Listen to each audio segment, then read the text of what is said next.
At 24, maybe 25 across the southeast, just 13 or 14 in the northwest, with that showery rain over the Highlands and the Western Isles. That'll continue to come and go through this evening. Otherwise, it's a dry evening, a beautiful evening with largely clear skies, staying that way overnight as well. Temperatures will drop down with those clear skies and light winds.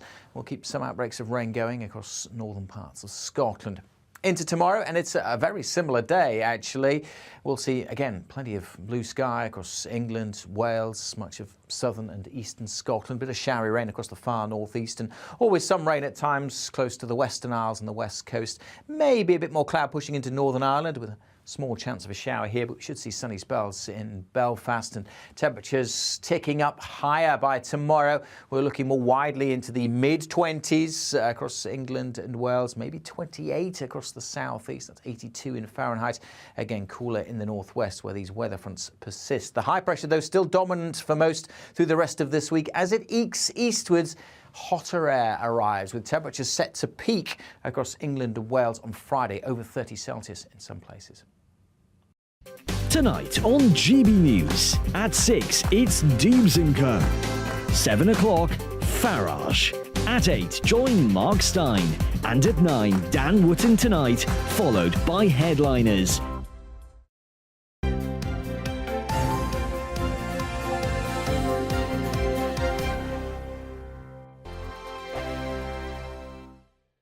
We are GB News. We're right across this great nation. On TV, on radio, on digital. Absolutely everywhere. We don't talk down to you. We embrace all voices.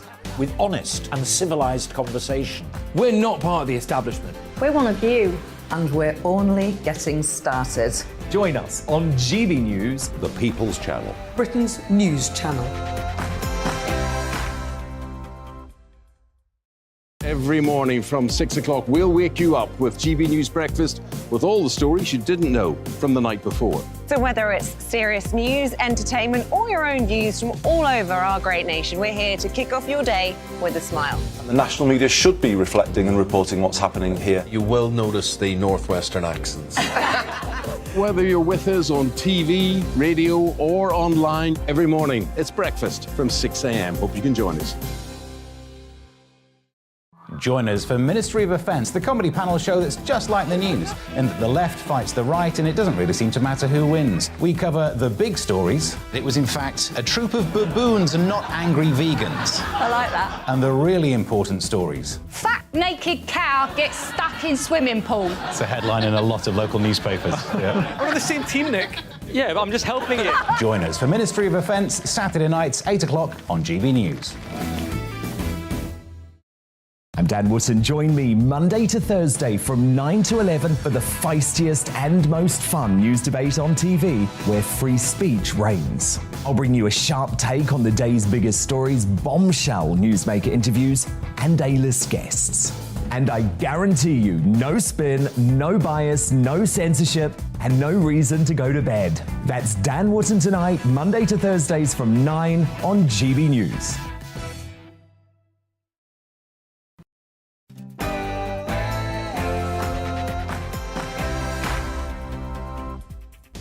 A very good morning to you. This is The Briefing with me, Tom Harwood. Today we're talking about the economy, we're talking about the Labour Party, and we're talking about Scottish separatism breaking up the United Kingdom. Nicola Sturgeon is due to speak later today. That, and it's the 40th anniversary of the Falklands War. All to come on The Briefing after the headlines.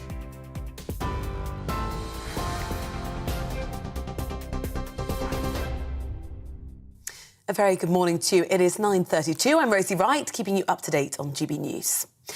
The Foreign Secretary has defended government plans to send asylum seekers to Rwanda after criticism from religious leaders. The Archbishops of Canterbury and York have called the measures immoral and that they shamed Britain. The first plane is expected to leave the UK today with up to 11 people on board after some legal challenges failed yesterday. At least 3 further court cases are expected to be brought forward today. Well, meanwhile, Liz Truss has said the EU has absolutely no reason to retaliate against the UK after the government set out its plans to override the Northern Ireland Protocol. The European Commission has threatened to take legal action against the UK. Well, the government here claims the new rules will make it easier for goods to travel from the rest of Great Britain. But Ireland's Foreign Affairs Minister, Simon Coveney, warned the plans could destabilise the situation in Northern Ireland. The number of UK workers on payroll rose by 90,000 between April and May to 29.6 million. Wages, though, excluding bonuses, have fallen by 4.5%. That's the biggest drop in more than 2 decades. Figures from the ONS show that while employment is rising, the figure still remains below pre-pandemic levels. Thousands more railway workers are to be balloted for industrial action, threatening to cause even more travel disruption for passengers this summer. The Transport Salaried Staffs Association has served notice to ballot more than 6,000 staff at Network Rail. It's in a dispute over pay, conditions and job security. That's the same dispute behind the RMT and ASTEF national rail strikes planned for later this month and the next. We're on your TV, online and DAB+ radio. This is GB News. Now let's head back to Tom for this morning's briefing.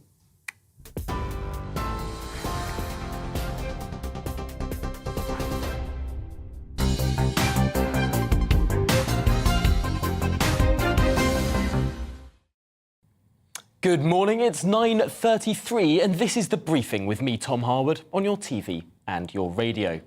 Now, first this morning to figures released by the ONS just a couple of hours ago. Real wages have risen slightly in the year to April. That's according to those new figures. After taking inflation into account, average pay, including bonuses, rose by 0.4% in the year to February to April 2022.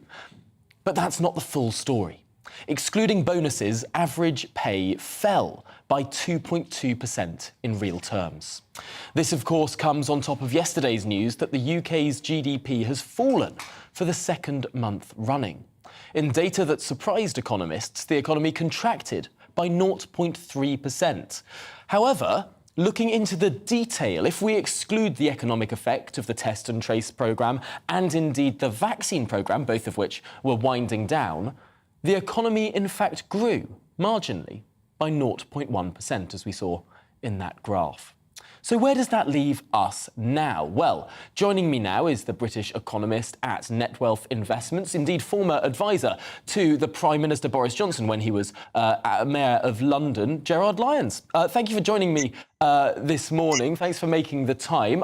I suppose it was bad news, unambiguously, yesterday. The economy, whichever way you look at it, is not in a great shape.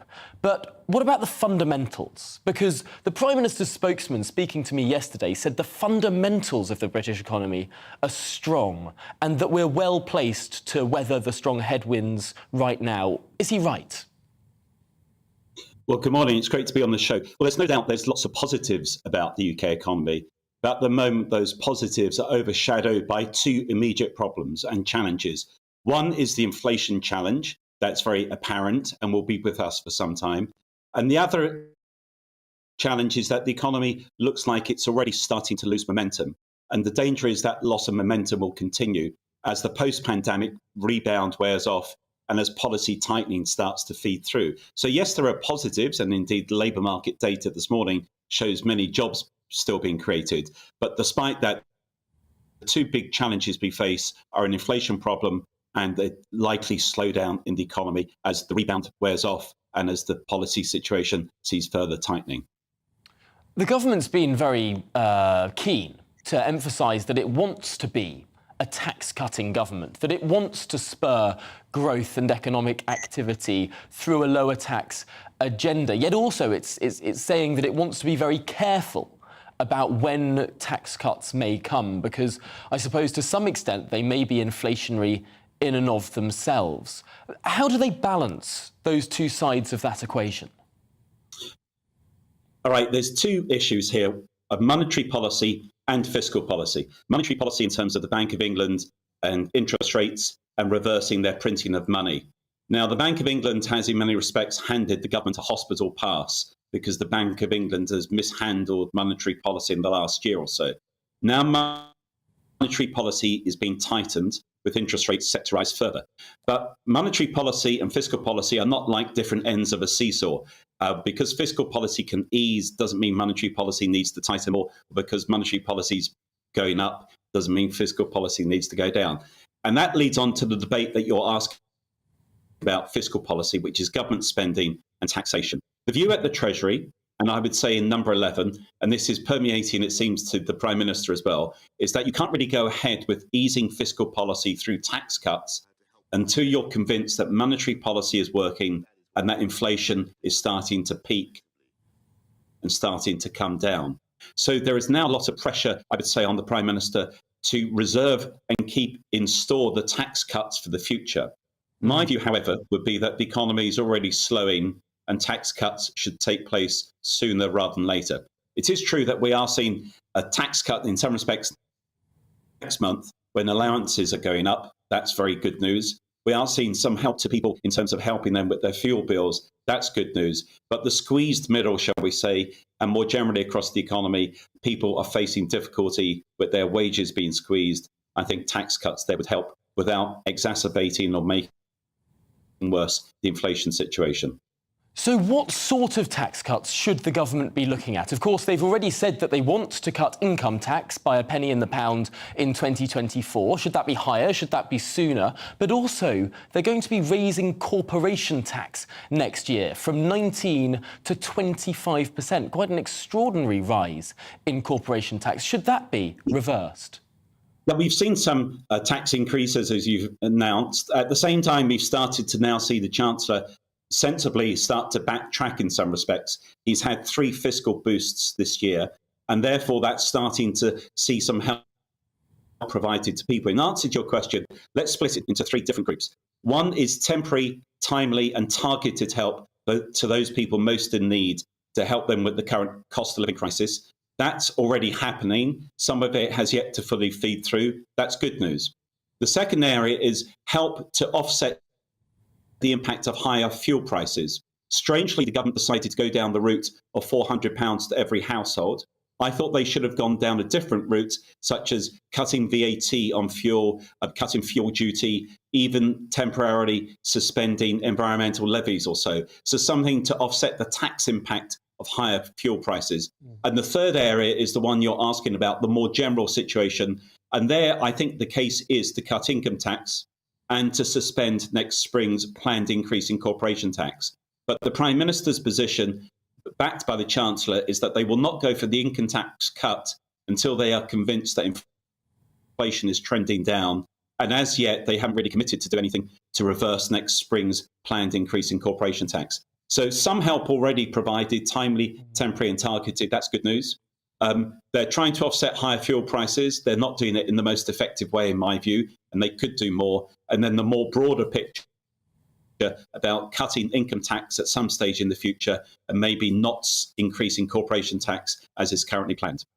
Of course, you're saying we desire tighter monetary policy. That's the purview of the Bank of England. Just in our final 20 or so seconds in this conversation, Gerard Lyons, is the Bank of England currently up to the job? Well, the Bank of England's made many mistakes. The challenge is 2 wrongs don't make a right. Having been completely wrong for the last 18 months in having put the foot down on the accelerator when they should have been putting it down on the brake, the danger is they get it wrong now by putting the foot down on the brake too aggressively, too hard, and that hits the economy. So whether the Bank of England's up to the job, we'll have to wait and see, but I'm very wary of giving a yes to that answer. Well, Gerard Lyons, thank you so much for your candid explanation there of what's going on in the economy. Let's hope that it does turn around in the next few months and that the government may have been listening to some of those suggestions. Thanks for joining us this morning. Now, according to an opinion poll in the Observer newspaper, Boris Johnson remains the public's preferred choice for Prime Minister over the leader of the opposition, Keir Starmer. This comes amid spiralling inflation in the wake of a fixed penalty notice over Partygate and the PM fending off his backbenchers in last week's no-confidence vote, of course. These results will be raising eyebrows in the Labour camp as they hold their narrow lead over the Conservatives in the polls. The Labour leader is currently under 2 investigations, one by Durham Constabulary over possible breaches of lockdown legislation and one by the Parliamentary Standards Watchdog over alleged breaches of the rules on declaring financial interests worth more than £18,000. But what do the public think about all of the above? Well, that new research by the pollsters Opinium suggests that the public do not believe that Labour is ready to form the next government. And the firm also found that the public have more faith in Boris Johnson than Keir Starmer. But that's not saying much. Neither of them carry much favour. Most people actually have faith in neither of them, rather than one in particular, when asked that question. Well, we can see that there. Who would make the best Prime Minister? None of these holds the lead. Boris Johnson in second place, Keir Starmer in third place. Well, joining me now is the journalist and author Ross Clark. Thanks for coming on. What is Labour's game plan here? Keir Starmer seems to be going for the almost Joe Biden-esque plan of being a very boring person, not saying anything interesting and hoping his opponent messes up enough to sort of win by default. Is that enough to win? Well, no, I don't think it does. I mean, Keir Starmer doesn't seem to have any vision, or if he does, he's not expressing it. He's taking, and perhaps not surprising for such an eminent lawyer, he's taking a very forensic approach to being a leader of the opposition, continuously picking up Boris Johnson on, Partygate and anything else. Any other, and sort of implying he's a rule breaker who doesn't care and therefore can't be trusted to be Prime Minister. And of course, the problem of taking that approach is that, and doesn't happen in the courtroom, but it does happen in the House of Commons, is that the public are going to start turning their guns on you, turning their attention to you and saying, well, what about your financial probity and everything else? And, what's come out this week, Keir Starmer being investigated for possible breaches of the parliamentary rules in not declaring interest to invitations to football matches, corporate entertainment football matches, invitation to the British Kebab Awards. It might seem sort of quite trivial matters, but the trouble is when your main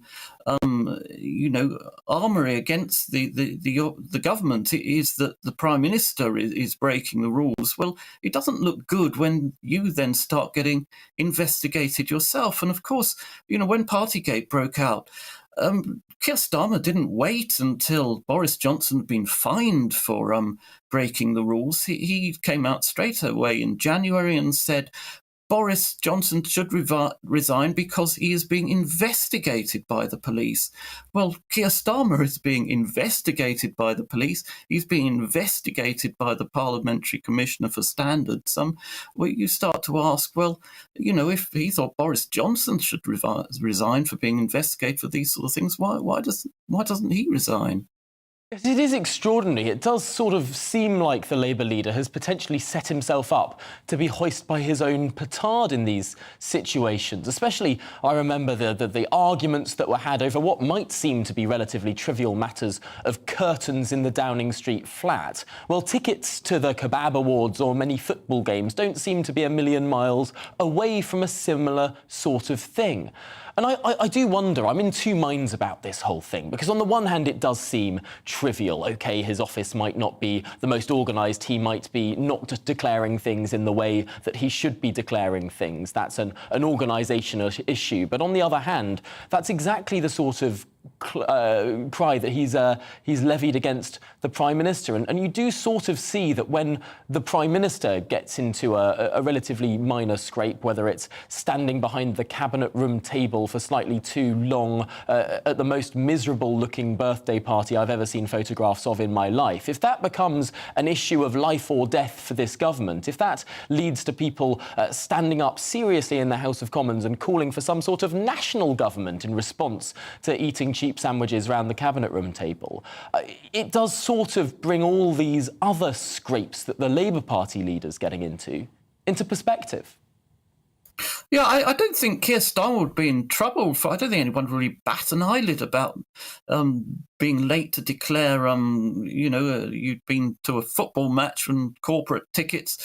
If he had some kind of vision, if he had some kind of answer how to solve the cost of living crisis, what to do about the Northern Irish Protocol, and how to get the economy rolling again, if he had ideas on those fronts, well, he'd be sort of putting himself in the position of a, alternative prime minister. And instead, he's just sort of standing up at the dispatch box as if he's the chief prosecutor every Wednesday morning. And he's, he's being sort of judged on that. It's being turned on him. And, it's thoroughly depressing for the Labour Party that Keir Starmer has really made no progress from Jeremy Corbyn in the polls. And you think, Jeremy Corbyn was a toxic figure to many people. He came with a lot of baggage for his sort of association with various left-wing causes and so on.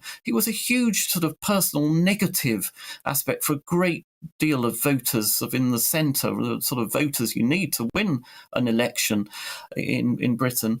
And Keir Starmer, in theory, ought to be running ahead. He ought to be mopping up these votes in the centre.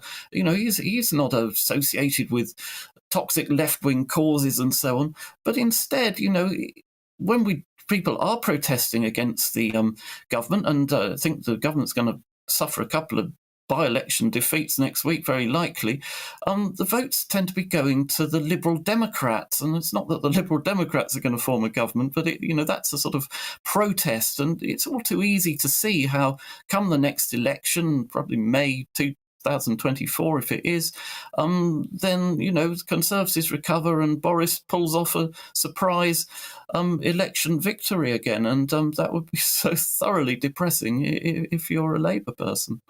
Certainly. Well, I suppose it is all to play for, and we do keep forgetting we are only halfway through this parliamentary term. There are still at least 2 years to go on this parliamentary term. Well, Ross Clark, thank you so much for talking through that issue with us. I think it's created a great deal of clarity in terms of the position of those two parties.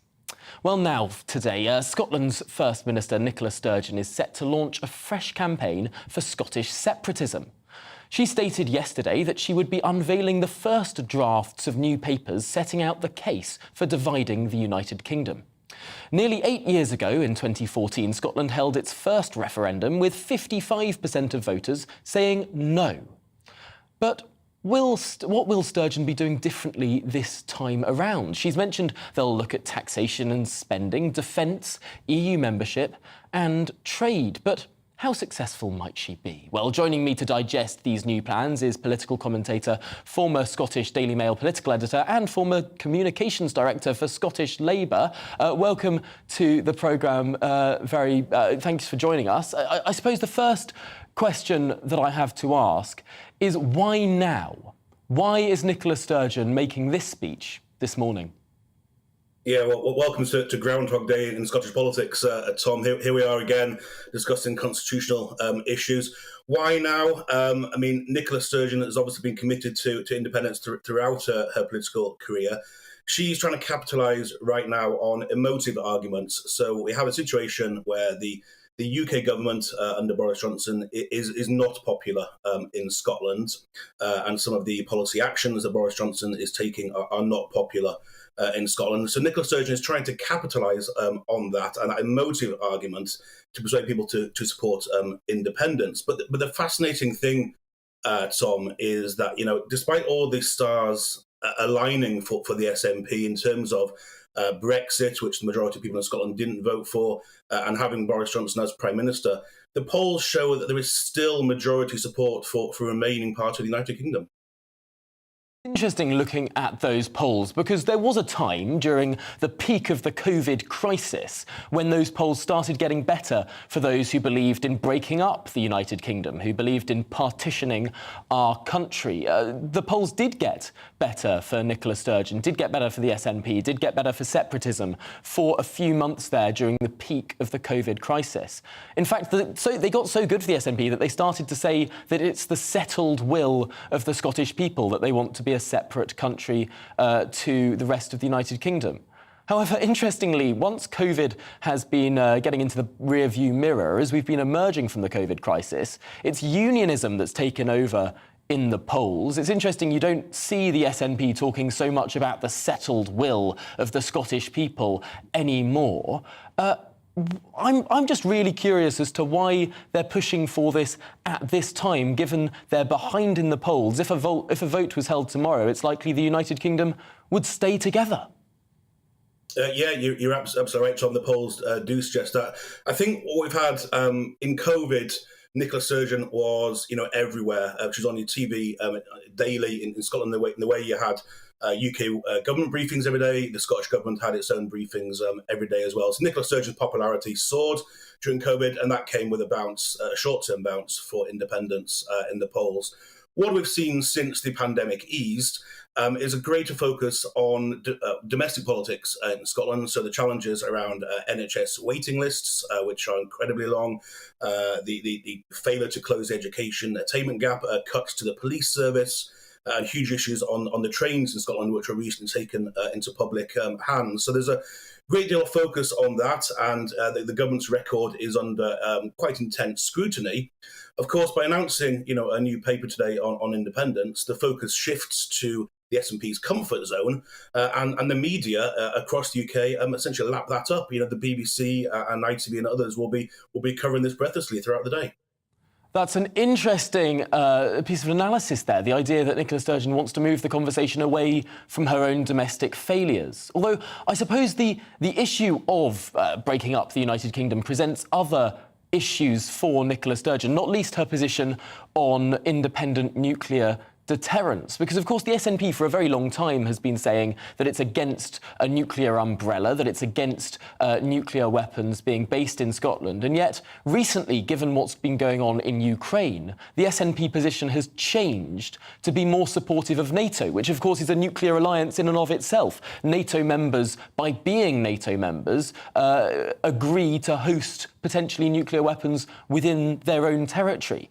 That seems to be a very hard circle to square. Yeah, I think that's right, Tom. So we have this position where the SNP is pro-NATO but anti-Trident nuclear missiles. Their government partners, the Scottish Greens, are anti-NATO and anti-Trident. What's perhaps been fascinating recently is there have been some opinion polls for the first time in a long time on people's views in Scotland towards Trident and the nuclear deterrent. And they found that a majority, and quite a significant majority of people, do support retaining that independent nuclear deterrent. So how the SNP can square that peg, like you say, in terms of trying to appeal to the international community that they would be a responsible member of NATO while looking to remove the nuclear capabilities and shift that a few hundred miles down the road to England. It's a very difficult one for them to fix, that one.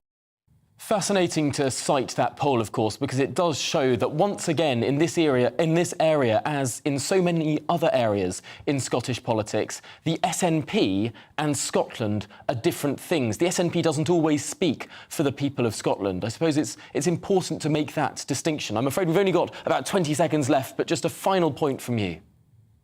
Yeah, absolutely right. And that is often a mistake that commentators make, and also some of the SNP want to promote. But yes, the majority of people don't vote SNP, but they are the largest party because of the constitutional issue in Scottish politics. Well, thanks for talking us through those really important issues there, of course. Alan Roden, the former Director of Communications for Scottish Labour. Really appreciate your time this morning. Well, that's it for the briefing today.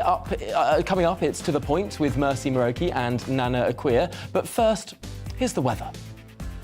Good morning, Alex Deacon here with your latest weather update. Temperatures will be ticking up through the rest of this week, turning hot, especially by Friday. Some strong sunshine as well, but it's not blue skies everywhere. High pressure is dominating, but there are weather fronts at times just toppling into the northwest. So western parts of Scotland always keeping a fair bit of cloud and some outbreaks of rain, some across the northeast of Scotland this morning. That should be fizzling out. So much of eastern Scotland will be dry and bright. One or two isolated showers for southern Scotland. Most of Northern Ireland also set fair, and certainly for most of England and Wales. It's a cracking day, if you like. Sunny spells and temperatures ticking up.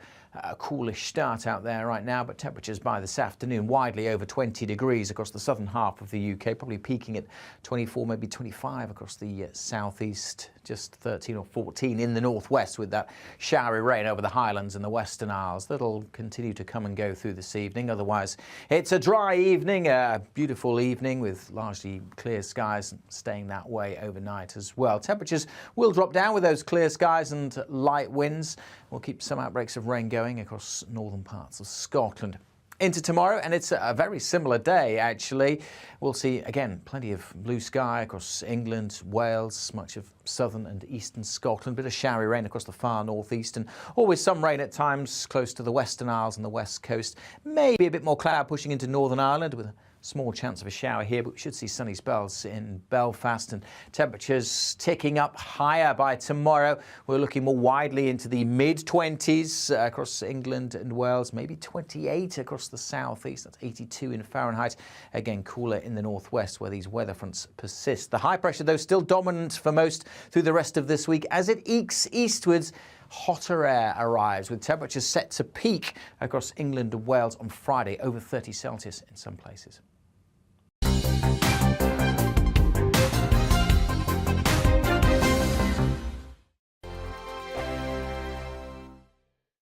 We are GB News. We're right across this great nation. On TV, on radio, on digital. Absolutely everywhere. We don't talk down to you. We embrace all voices. With honest and civilised conversation. We're not part of the establishment. We're one of you. And we're only getting started. Join us on GB News, The People's Channel.